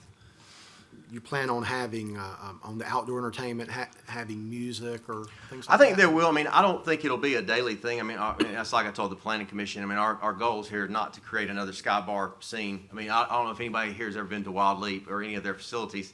It's a pretty relaxed environment. I mean, we're not really going for, it'd be more of an acoustic, music play and all that. And I mean, we had somebody bring this up at the planning commission meeting. I mean, you have a lot of road noise, and we put the event area up near Glen. I mean, that's probably a 20 to 25,000 car a day road. So, you have a lot of road noise. It'll probably be much louder than any music we would play in that venue. And we did come to an agreement with a special condition.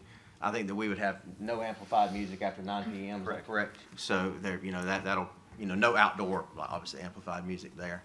So does that answer your question? Yes, so reading here that the hours on weekdays would be 12 to 9, and then Fridays you guys would be obviously open a little bit, Fridays and Saturdays open a little bit later, till 11. But in between that 9 p.m. and 11 p.m. mark outside, you would just go with acoustic music. Absolutely. It's not amplified. Yeah, I mean, everybody's agreed with that. Yeah. All right. And our landscape architect kind of put together this, it's called an Airstream stage, so we're going to take basically an old Airstream camper. So it'll be basically closed off on the backside and actually help prevent sound from going reared back towards the residential areas.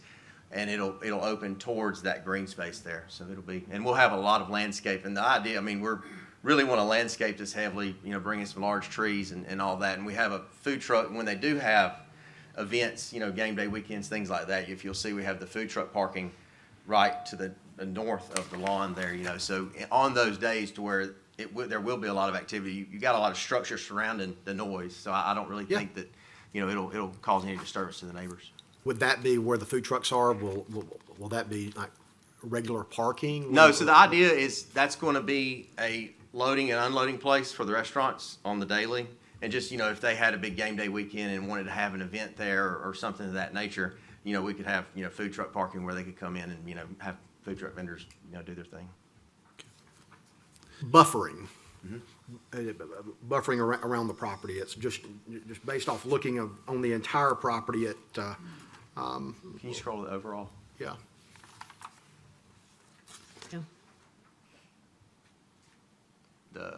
the pretty one. There you go. Poor Greg. Go down one more. One more, there. Go down. There. All right. It looks like there'll be a pretty substantial buffer on the back end there that actually connects up to an alley, right away with the city, which is already pretty heavily or densely forested. Same thing on this side that backs up to these duplexes. Do you have any plans to, you'll leave some of those trees there that are on the other side? Well, we haven't got into grading yet, so I don't Yeah. want to make a promise I can't keep. I mean, it's a small site, you know, we already know understand. there's a little rock there, so I mean, but definitely, I mean, I'm sure are there buffer yard requirements for the? There are buffer yard requirements, and looking for a staff report and analysis of this, they met our minimum buffer yard requirements for the site as well as presented. So, but, yeah, I mean, landscape is going to be a key component of this. I mean, you know, we brought in a landscape architect to get us to this point, and we have that, I mean, the whole, being an outdoor space, I mean, you know, and that's kind of the vibe we want to have for the project. I mean, it's going to have to be heavily landscaped in order to kind of get where we want to go from a vision standpoint. And you'll be utilizing some of the parking for this development over where this office is, on the corner of not Thorpe, on the corner Right. of Cherry Street, correct? Correct. I Yes. think that we had some, you want to speak to that? Sure, I'd be glad to speak to that. So initially, with their proposed square footage, they were needing to utilize our shared parking structure within the zoning ordinance to share approximately 5 spaces with the office space. In this slightly revised rendering, they lowered the square footage of the restaurant. So with that, they can meet all of the required parking on site. As one of our staff comments, that's something that we'll continue to look at when it comes through to permitting, but staff believes that all parking can be met on site as a big presented here. And speaking of that too, I mean, you know, assuming the uses remain, it's really great from a parking standpoint because, you know, people generally aren't drinking beer at a brewery during office hours. So I think, you know, in this specific circumstance, I mean, there should be ample parking. Even though we do meet the requirements as is, I mean, there should be ample parking just due to the different uses of the property. Yes. What sort of buffering do you anticipate having on the directionally challenged here? Is The that west. east or east. on the back end of this of the office Of north parking? number, or the office, which one are you referring, left, right? Left. Left along Cherry The Street? office building, yep. Yeah, Behind the townhomes? not behind the townhomes, but it'll Backwards be L shape, the Oh, bottom piece, yeah. Uh, It'll be adjacent to the. Or you mean the buffering on the parking lot there? That's right. Yes. I mean, I don't want to speak to it, but I mean, we'd be open to any, I mean, a recommendation that you guys would have. I mean, obviously, I don't think we would want our development looking at residential houses, nor do they want to be looking Correct. at us. Yes, So, we would certainly be open to, you know, doing that. I'm sure when we get into the landscape architect starts really getting into the plans, I would imagine he would have, you know, buffer yards there. Yeah, there's requirements for parking lot buffering, Correct. and so they'll have to meet So ours for sure, yeah. All right, and that'll take place at another stage in the process. Correct, that'll take place during the DRT permitting process.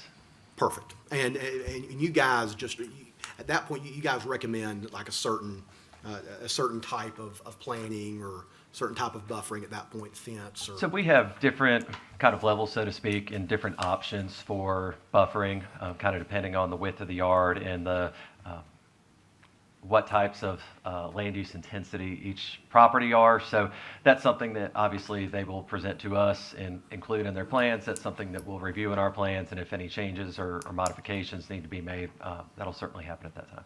Perfect. Well, we'd be willing, I mean, we're going to want some type of substantial screen there, you know, so that. That sounds good.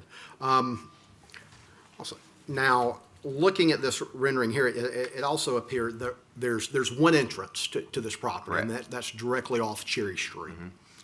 You have, it looks like there's a decel lane that is built in here that would make a right on the Cherry Street. Right.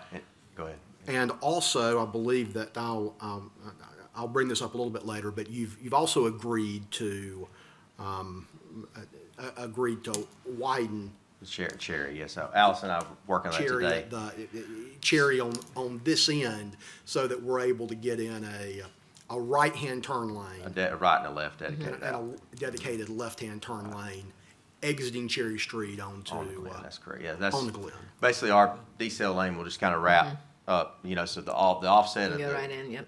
the offset would be, all on our side, not on the, opposite side of the road, as we have it right now. And so, there would be, you'd have a right in and then a left out and a right out as well. So, He put this in an email this afternoon. I apologize. I wanted to share it with all of you. The city engineer got the email around 2:00 and it didn't pop through on mine until 5:46 p.m. So I didn't get to share that with you, but he's agreed to that in writing. And so if that's something that you wish, you can condition thereof and Yeah.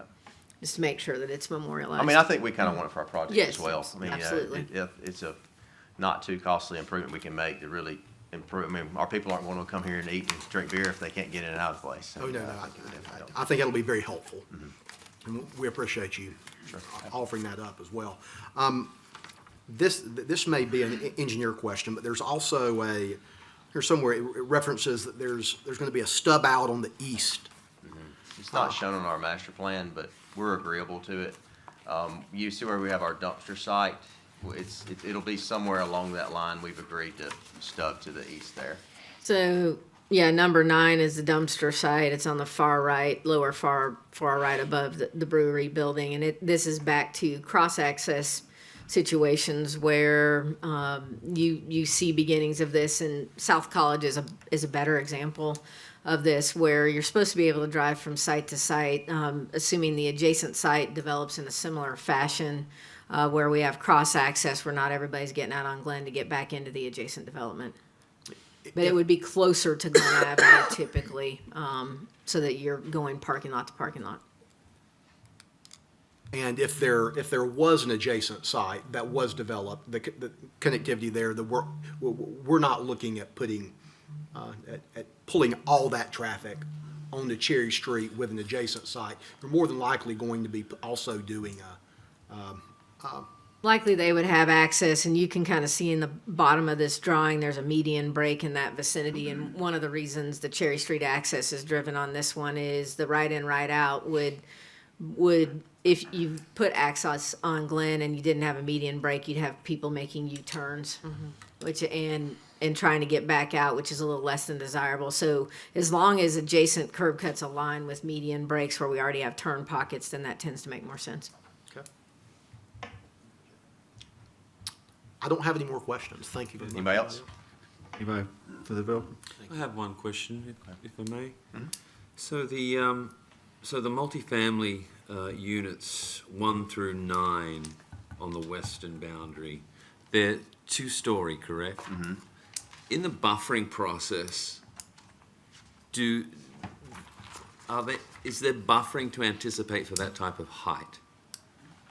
It does not, meaning it's a land use intensity situation, and those are duplexes, and these are townhomes with multi-unit Correct. development, really. Correct. And so it's gonna look at a number of factors, including, we talked in your work session about impervious surface ratio, how much of the property is paved. There's a lot that goes into that. But canopy trees sometimes are required and can do parts of that. Okay. But one thing to caution, great question, the only thing under consideration is the brewery and event center, because the multifamily's already been approved. But duly noted by staff and the developer. And I think we're trying to speak on that. We have pictures too if anybody's interested on the multifamily, but the idea was to make the footprint as small as possible and have, go up more. And we thought it'd be more in keeping with that warehouse district feel. That's kind of what we're trying to do, is more of a colonial style. And I have pictures here I'm happy to give you guys if you want. But Here, you can just hand them to Just me leave and right I'll there, pass them city out. manager. No problem. Yeah, thank you. But anyway, so that's architecturally, our plan was to go up, and it would look better for the buildings and all that, which will give us as much room as possible to landscape, and do things like that. Thank you. Can I make a comment? I will say, Bob, sorry, Go ahead, Steve, Go ahead. I just want to respond, that I've looked at this on the GIS and things like that, and it does appear that the back ends of these duplexes are also about half those properties appear to be pretty heavily wooded anyway.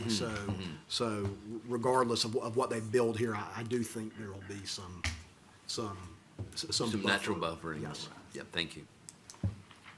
Go ahead, Sam. Excuse me. This I just for wanna make Mr. a- Stone? Right. Okay. I just want to make a quick comment that you have considered a tremendous amount of things with respect to the residents that are already there.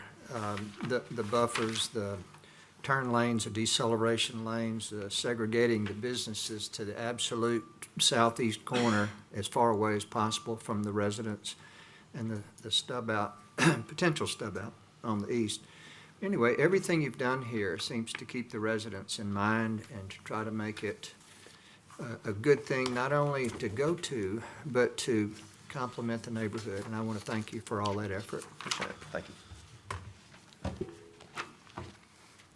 Okay. Any other comments or questions? Tyler really did his homework on this one. Proud of you. Thank you. You're gonna catch up with me sooner or later. I got one. Okay. All right, this is a voice vote. Ready? You going good? All right. All in favor, please say aye. Oh, no. Aye.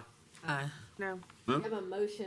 You have a motion and a second, but there is an additional letter that came in Yes, that I think that that's you wanted right. to. Absolutely. So we want to amend. We want to vote on amendment. Thank you. You just want to amend the conditional use approval to add the conditions relative to the letter. Well, Should we just reference the you can, email or? well, you or can just reference that the applicant is willing, Yes, so I would like to amend this, just, on the condition that the applicant's willing to, widen Cherry Street at the Glen intersection to accommodate a right and left turnout, as well as turn in, 3 total lanes at the end of Cherry where it meets Glen. They also agree to restripe this area as necessary. That's verbatim from the email that. Second. provided. All right, we have a motion second. Still do this by voice? Or You're fine by voice because you're in a resolution. So this is just on the, because you already had a motion and a second for approval. So this is an amendment and then, yeah, Okay, so we're just voting on the amendment. We to have a add the motion. condition. Yep. A motion is second. All in favor, please say aye. Aye. Any opposed? The motion carries. Now the whole thing. All right, and we've already got a motion for that, right?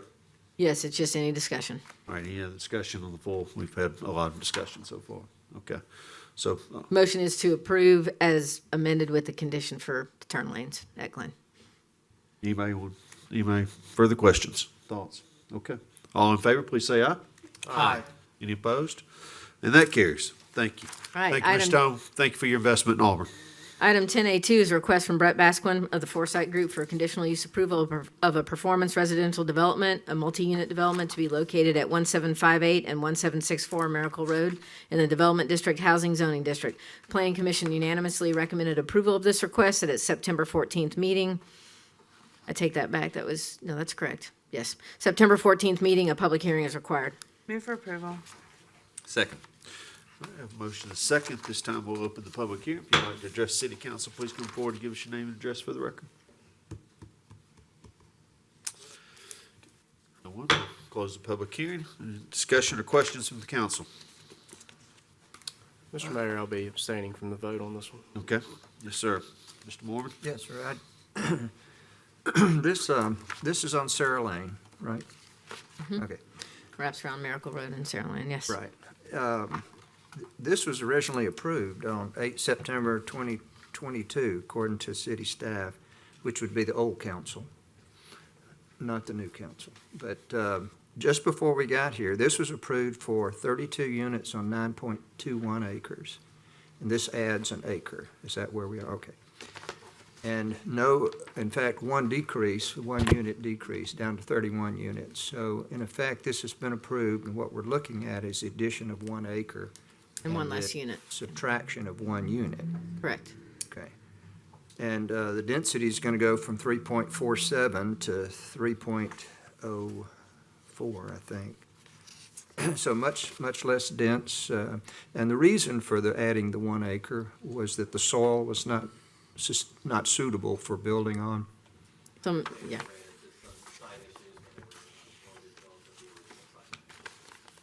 Some unsuitable materials and so on, so they're adding acreage and reducing a unit. Thank you for your help on that, city staff. Any other comments or questions? Okay, we have a motion and a second. All in favor, please say aye. Aye. Any opposed? Motion carries. Item 10A3 is a request from Brett Bascon of the Foresight Group for conditional use approval of a commercial support use warehouse distribution facility to be located at 300 Webster Road in the Industrial Zoning District. The Planning Commission unanimously recommended approval of this request at its October 12th meeting. A public hearing is required. Move for approval. Second. All right, we have a motion and a second. This time we'll open the public hearing. If you'd like to address city council, please come forward and give your name and address for the record. Seeing no one, we'll close the public hearing. Any comments or questions from the council? One quick question. Nothing's going to be torn down, is that right? This is an additional warehouse. This is additional. This is the old master lock facility, and this is a gigantic piece of property, and this is new. It's along the McMillan Street side, kind of further back in. It's not abutting Webster Road. It's on the other side of the lake.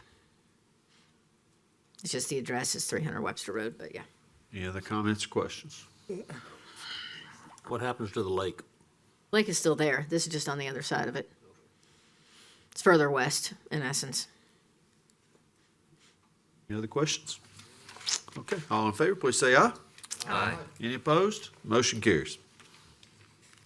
Item 10B1 authorizes the purchase of one mower, Max Boom mower, from Koblenz Equipment and Parts Company Incorporated for the Public Works Department in the amount of $295,961.43.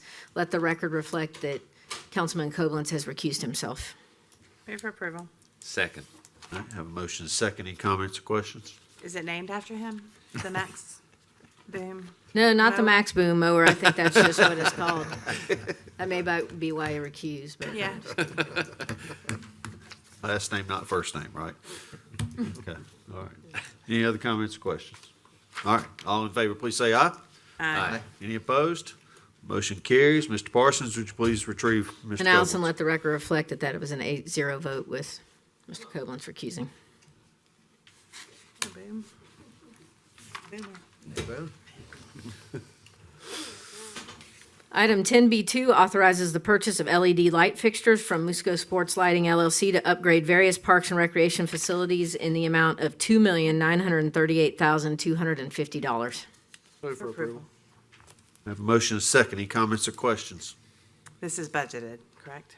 This is budgeted, and this is also not the installation. Musco is a sole source supplier of these things for certain reasons. Sole source, or it's a state contract, sorry. Co-op. Co-op, sorry. Co-op, they are the supplier, but not the installer thereof. That will be bid. And you have a list of all the parks facilities in your binders, yes. Right. Mr. Griswold? Yes, appreciate it. If you would, please just recap the list of facilities, because people are going to get sticker shock when they hear this. So just please explain to them the necessity and what it is we're buying. So our interim director Kevin Kelly will correct me if I'm wrong, but one of our challenges is that the type of light fixtures that we have do not allow us to replace them. They're not manufactured anymore, so there's a limited supply of lights. We need to upgrade to LED lights. So we've already done a number of projects. I'll have him go over that in a minute. But included in this is the Auburn softball complex, the Auburn Wire Road soccer complex for not the newest section we built, but our original sections, Duck Sanford Fields 1 through 3, Felton Little Park Little League baseball fields, Margie Piper soccer, Sanford Avenue tennis courts, Shug Jordan soccer, and Yarborough tennis clay courts. And that's $2.9 million just in equipment. This is a $4 million project with installation. And Mr. Kelly can tell you we've already done some of our parks previously and other lights. That is correct. The ones we've done already is Duck Sanford 4 through 7, Duck Sanford 8 through 10. We also did, as you know, when we took it out to the Wire Road soccer, to the new soccer fields, those are also the LED lights. This is going to bring the rest of them up to that LED. It's just a much better, the metal halide is an old system that is being gone obsolete, and this is a much better lighting, and that'd be much better for not only the kids, but also the adults that play at these facilities. We'll get some energy savings from them as well. Also, correct. And our monthly costs. And the other thing is, when we looked at, the staff came up with several proposals to me about this, and one of which is, well, we think we can get a 2-year supply of the existing bulbs. However, we need to build a warehouse to store all of them because we have to change them that often. And that is why I came to you during the mid-biennium budget and said, it's better to do this now to get it changed over than to have to build facilities to store light bulbs that are obsolete. Appreciate the explanation. Thank you. Yep. Any other comments or questions? And these last a lot longer, and so there wouldn't be a lot of changing out. Absolutely, they're a lot brighter and a lot more energy efficient.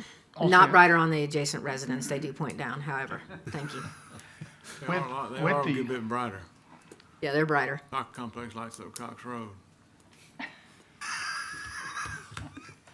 They also come with a 10-year warranty on the poles that are existing that are concrete. The new poles that were taken out, the wood poles, would come with a 25-year warranty. That also includes labor. So for the money we used to budget for that will not be used. That's another savings. And then another thing that we have on this is the control link system. Whereas right now we have to pay staff to go out and turn these lights off and on for reservations. We can now do that through a phone on our app, and we can program it ahead of time. Another savings. That's great. Thank you. Going forward, like Wilmore will have LED lights going in, that's budgeted as part of that project, right? Correct. That's our standard for anything that we're building now. Okay. Yeah, absolutely. Okay. All right, any other questions? What about street lights? Are we changing them? City Engineer Fraser, we've been changing over for a long time now and working, it's methodically with Alabama Power and other, that's not our only electric service power provider in the city, and our other providers, Tallapoosa Electric and Dixie Electric, to get those changed, but we're not complete just yet, are we? No, I think the last number we got, we had about 500 fixtures left to do. But we own a total of how many streetlight fixtures, do you recall? Oh, you didn't know I was gonna ask you that. 5,278. Oh, Woo, tap dancing. We own a lot of light fixtures. Dan will up you with his miles of road and sidewalk he likes to tell us about, so. Check her number. Yeah, exactly. He's looking it up right now, but it's a lot, and we are completing those conversions, and we have converted in a lot of parking lots of city facilities and what we can do internally as well. Thank you. anything else from the council? All right, all in favor, please say aye. Aye. Any opposed? Motion carries. Item 10B3 authorizes the purchase of a multi-story burn building from WHP Training Towers for the Public Safety Training Center in the amount of $512,342.25. Move for approval. Second. A motion seconding, comments or questions? Just a question about when we can expect some construction dates. We're excited. You wanting to go check out the burn building? You I wanna- am. We're underway at the property, which is at North College, or known as the Bottle, and US Highway 280. I'll have Public Safety Director Matthews speak to that. Yes, so they've started some of the demolition of the existing asphalt for the property. The building outline is actually there, but it's dirt. We're still looking at a substantial completion date of September 2024 right now. You also notice some extra new fencing has gone up around the property, because for years we've allowed Alabama Power and others to store much-needed equipment there while they're mobilizing to do certain things, and now we're starting to lock down the property relative to construction. Will that start before the classroom construction, or will the classroom construction start? So the next structure that you will see should be the training tower, which is the 6-story tower that's been ordered for some time now. We're expecting it to be delivered before the end of the year and actually constructed on the site. This is the burn building, and we're looking at anywhere from 9 to 12 months delivery on this. Thank you. Any other questions or comments? All right, all in favor, please say aye. Aye. Any opposed? Motion carries. Mayor, those are all the items of business we have for you this evening. Okay, this time we'll open the citizens' open forum. This is your opportunity to speak to the council about anything that might be on your mind. We'll ask that you come forward and give us your name and address for the record. You'll have 3 minutes to speak to the council. We ask that you use proper decorum and have your comments directed towards the council, and do not call out any staff by name, please. Thank you. Who will be first? Yes, sir.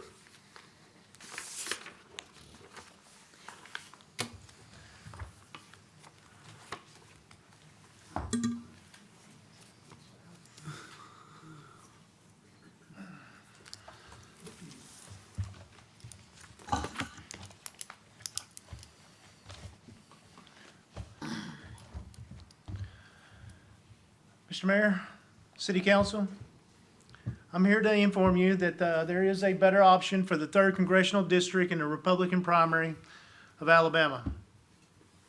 Mayor, we need name and America, we address have for a the problem. record. Excuse me? Name and address for the record. Name and sir. address for the record, please. I'm Brian Newell.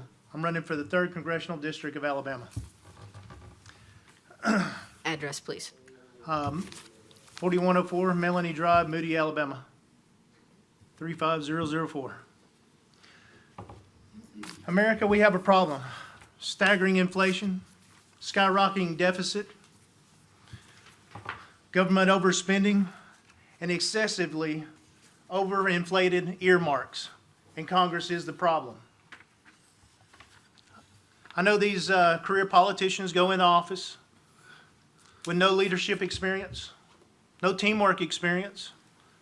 Only life skills they have is going to college. They get in the office. They know that there's problems, but they refuse to fix these problems, first of all, because they would go against the status quo, and that would jeopardize their goals of being a career politician. 2015, I was assigned to Fort Eustis, Virginia. I thought that was where they were sending the horse out to the pasture. But they informed me later that they were moving the hydraulics course from Fort Rucker, Alabama to Fort Eustis, Virginia, and that was what my job was, is to help stand that up. When I got to a meeting with the guys, I told them, when we went to the course many years ago, we didn't get trained. It was useless, and somebody had to fix it. As we became leaders, we'd get soldiers in from Fort Rucker. Needed to be fixed because these soldiers were badly trained. So we had to train them, and we said, somebody's got to fix this. All of a sudden, here it is in our hands.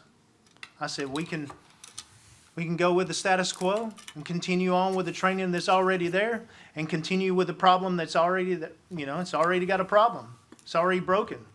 But we could go with that, or we could go ahead and be the ones to fix it finally. So we did. We rewrote every lesson plan, every training module, and every hands-on exercise. We even brought in the foreign course and the advanced leaders course under our umbrella. And to this day, I'm known as one of the founding fathers of the Army Aviation Hydraulics course in Fort Eustis, Virginia, because we 20 seconds, sir. Appreciate it. I was proud to serve. But because we wanted to go against the status quo. It wasn't right, it was broken. I have solutions for a lot of the problems that we have. I have a website that goes over. Thank you, sir. Go to my website, brian4congress.com. Thank you, sir. Thank you. Who'll be next?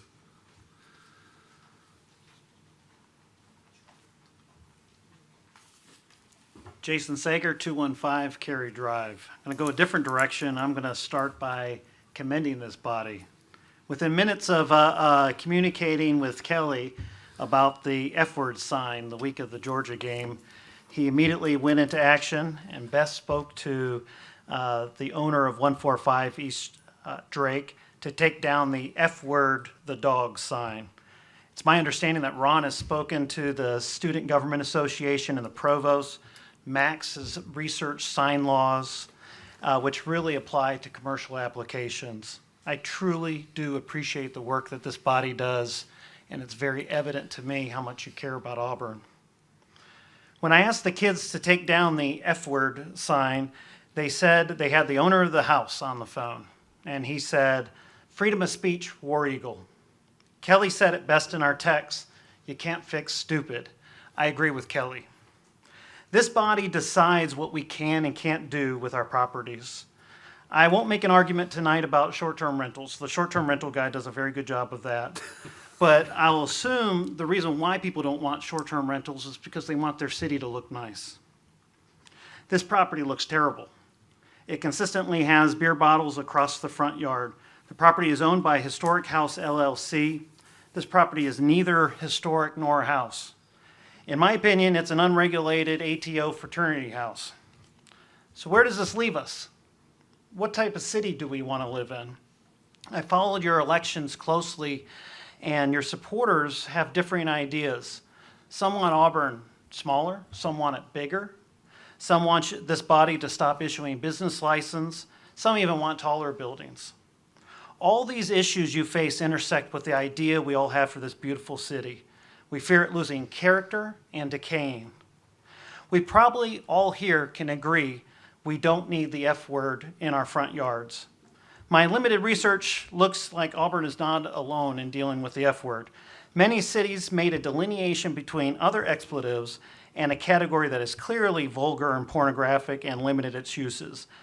We need to protect free speech at all costs and maintain decency. We can do both. Tonight I ask for two things. Have the city manager look at areas around Auburn University that aren't currently meeting the minimum standards of these homes and yards and what we want them to look at. The second thing I want is to ask the city manager to research and implement those best practices of limiting vulgar speech while protecting our freedom of speech.